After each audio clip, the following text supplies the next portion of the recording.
Hi, everybody. I'm Shay, and welcome back to Bookish Chaos.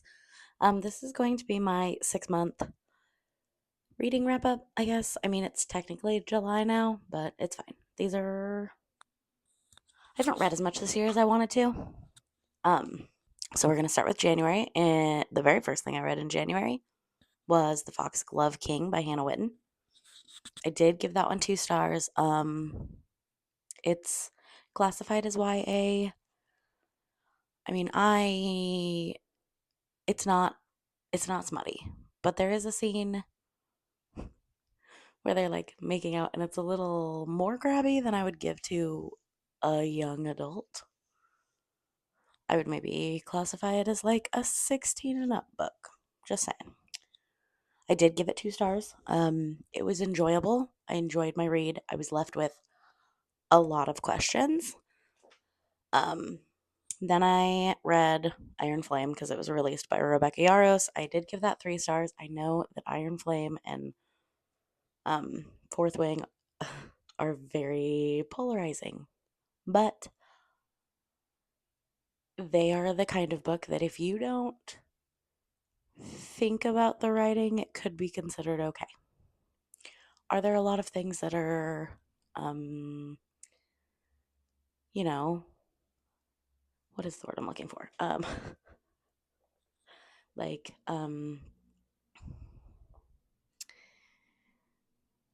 things that are said in places where they don't really belong? Sure, I'll give you that. But I really enjoyed them.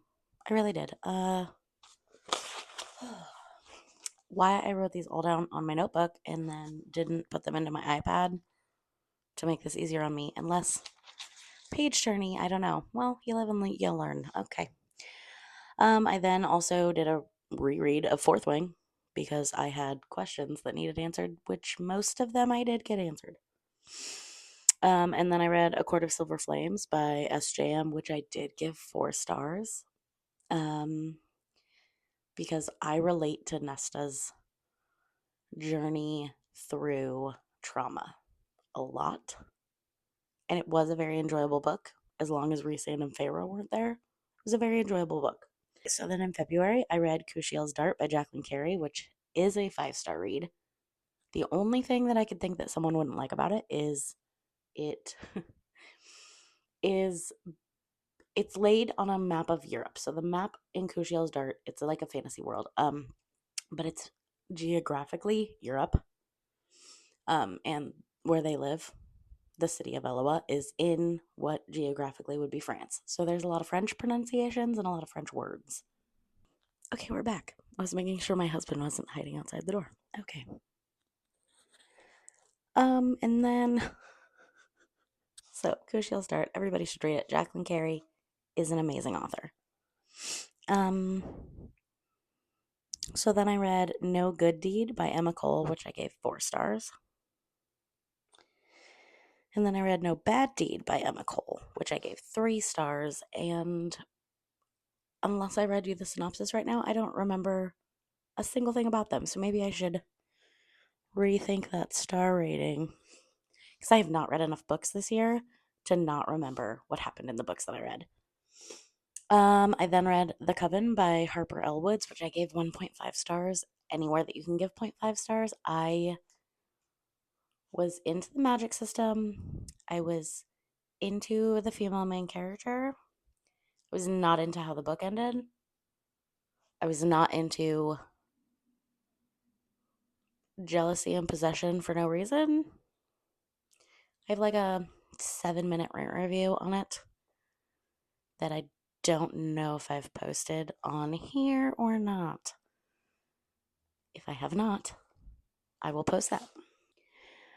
And then I read Lark by Emma Cole. So her writing is not bad. I gave it 5 stars. It is a very check your trigger warning book. It is not for the faint of heart, but I very much enjoyed it. I then read Nightingale, which is the second one by Emma Cole. It's like a duology. It's a duology. Um, and I gave it 2 stars. It wasn't bad, but um, so Lark and Nightingale are technically why choose romance with lots of triggers.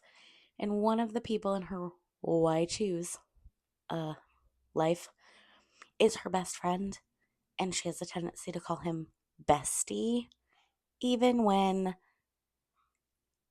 they are mid coitus. We'll go that route. When they're boning, she will call him bestie.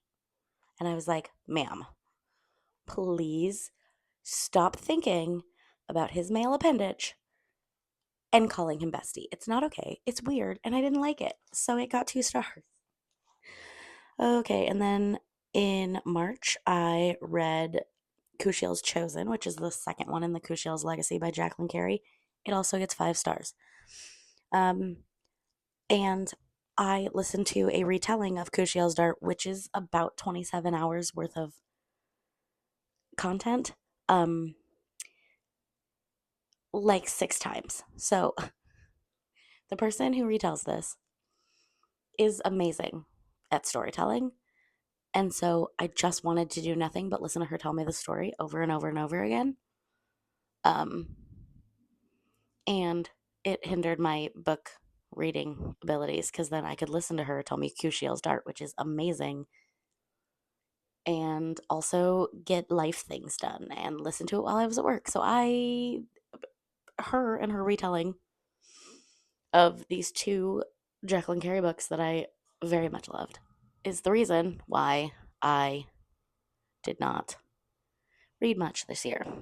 So after Kushiel's Chosen, and did I say that that was in March? In March, I started Kushiel's Chosen and listened to the retelling of Kushiel's Dart. I'm pretty sure I wrote on here 3 times.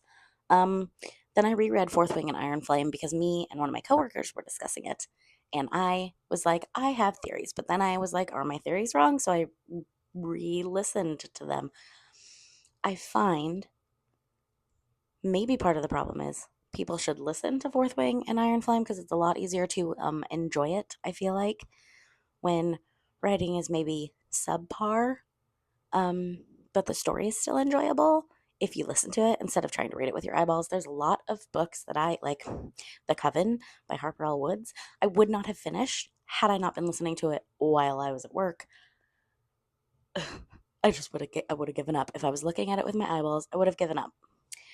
Um, and that's how my March was. I read one new book, listened to a retelling of the other one 3 times, and then reread Fourth Wing and Iron Flame. So this is why my books this year are not fabulous. In April, in anticipation for the last Zodiac Academy book to come out, I reread 1 through 8 and then attempted to finish 8.5, which is the most boring book I've ever read in my life. It's the most boring out of the series.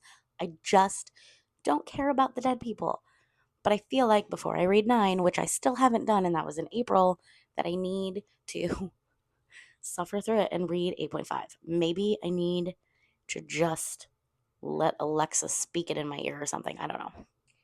Because I'm not paying for that book as an audiobook. So May, I re-listened to. Sorry, my husband walked by and it makes me feel really awkward. I can't talk in front of him like this. So by May, that person that I love did a retelling of Kushiel's Chosen, which I read in March. And it also is about 27 to 30 hours, and I listened to it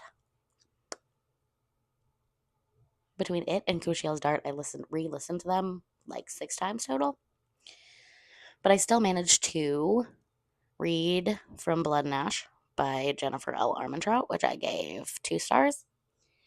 Kingdom of Flesh and Fire by Jennifer L. Armentrout. We're just gonna call her JLA by JLA.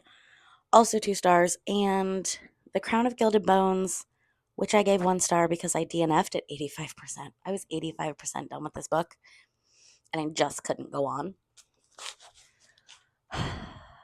Again, JLA, like Sarah J. Maas, like Rebecca Yarros, they aren't the great American novelist, but for the most part, I can enjoy their books if I shut my brain off. Um, and I ate up from Blood and Ash, and then I ate up Kingdom of Flesh and Fire because I needed to know more about Poppy, and I liked the dynamic between, for those of you who haven't read past From Blood and Ash, Hawk and Poppy, or I don't even remember what his actual name is. The Crown of Gilded Bones just kind of kept going, and it just didn't stop, and it was too much fluff. Too much fluff. So I didn't finish that one. I also DNF'd. May was my DNFing month, apparently. I started reading The Lost Apothecary by Sarah Penner, and I also DNF'd that one. I would have to check my percentage to see how far I got through that one. I just couldn't do it. There were so many ways that this book could have gone by the point that I got to in the book. But it felt like the parallel between times, between 1901 and between the modern day, was cool. And I loved it. I loved the essence of the apothecary from 1901. But both of the main characters were too obsessed with being pregnant or not being pregnant. That whole storyline is what ruined it for me. Don't get me wrong. I have nothing against children. I have nothing against pregnant people. I have nothing against books that are about pregnant people. Like, if that's the main plot point, that's fine. But tell me that going into it. It's thundering. If you can hear my dog barking, she's scared to death of thunder, so that's fun. I just couldn't do it.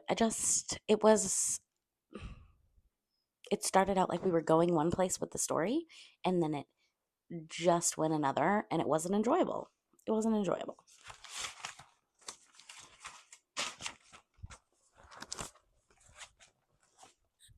Okay, and then I went through a reading slump for the rest of May and the first half of June, to which I was talking to one of my coworkers. I couldn't even re-listen to things that like I'd already read. I couldn't even with my eyeballs reread things that I'd already read. Like nothing was doing it for me. So I was talking to one of my coworkers about my reading slump, and I was like, I need maybe just like a couple short novellas, something that I can read and feel accomplished about and finish and get me back into wanting to read again, because right now I'm just listening to podcasts because I can't stand books.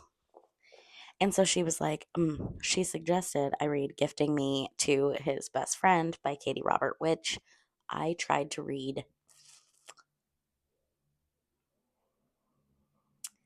A Katie Robert book. I can't look at my phone. You're on my phone. I tried to read one. It was like one of the Little Mermaid retellings. It wasn't Desperate Measures. Sea Witch. I tried to read The Sea Witch by Katie Robert, and I really hated it. I was apprehensive. But I did read Court of the Vampire Queen by Katie Robert, which I enjoyed. But that book was like 10% plot, 95% smut. Turns out Gifting Me to His Best Friend, as you could predict, was very smutty. I gave it 2 stars as a book as a whole because it was enjoyable. The smut was 5 stars. So then I was like, oh, we'll do another one. So then I listened to Your Dad Will Do by Katie Robert, and it was also 2 stars as far as like the book itself, but it was also very enjoyable, and the spice was more than a 5. It was the dirty talk in it.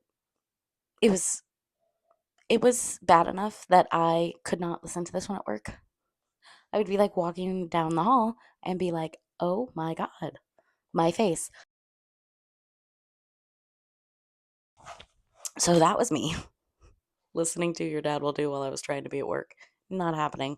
I ended up having to listen to it here. Luckily, my husband needed my help working on his derby car, so I just listened to it while we did that. June was the month of things that my friends have requested I read, suggested I read. So I read Twisted Love by Anna Huang. I gave it 3 stars. It was enjoyable. I might read the second one because I kind of enjoy that dynamic, but I'm definitely not going to read the third one because I don't. I don't care enough about her brother to read the third one. Like I just don't give a shit about him enough to read it.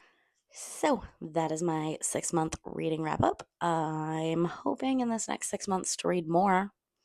I'm planning on doing a DNF video where I discuss the books that I DNF'd.